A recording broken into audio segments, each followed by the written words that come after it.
আরে সুমন, তোরা আমি সারা বাড়ি খুঁজে বেড়াচ্ছি, আর তুই হেনে বসে এইভাবে বিড়ি টানতেছিস। তুই কি আর কোনোদিন পরিবর্তন হবি না?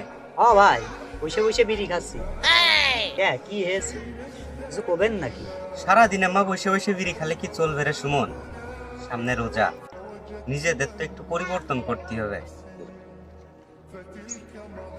ভাই, কি হয়েছে, কি পরিবর্তন হবো?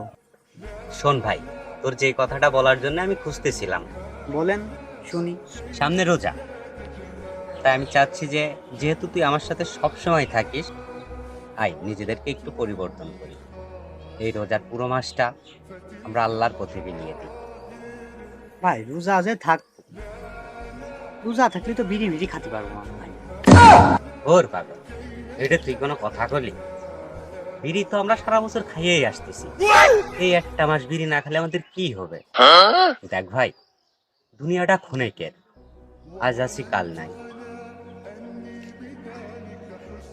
ওই উপরাল্লা আমাদের সৃষ্টি করেছে, আমরা একটু তার নাম কাম করি, নিজেদেরকে একটু পরিবর্তন করার চেষ্টা করি ভাই।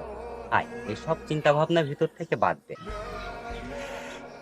এই একটা মাস আমরা আল্লাহর পথে বিলিয়ে দিই, ঠিকভাবে নামাজ কালাম পড়ি এবং দৃষ্টে রোজা থাকার চেষ্টা করি।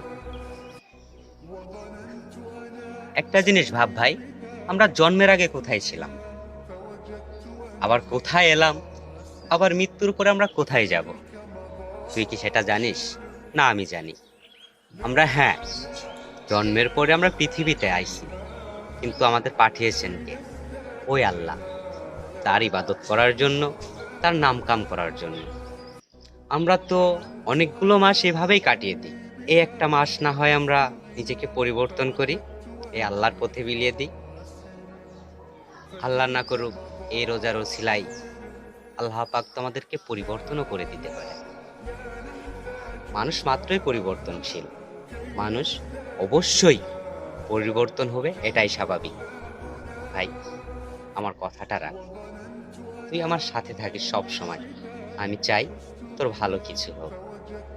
আপনি ঠিকই বলেছেন ভাই, আমরা জন্মের আগে কোথায় ছিলাম আর মৃত্যুর পরে কোথায় থাকব।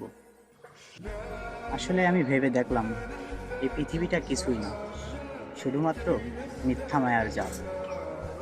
ঠিক আছে ভাই, আল্লাহ তোকে হেদায়েত দান করুক, ভালো পথে চলার তৌফিক দান করুক।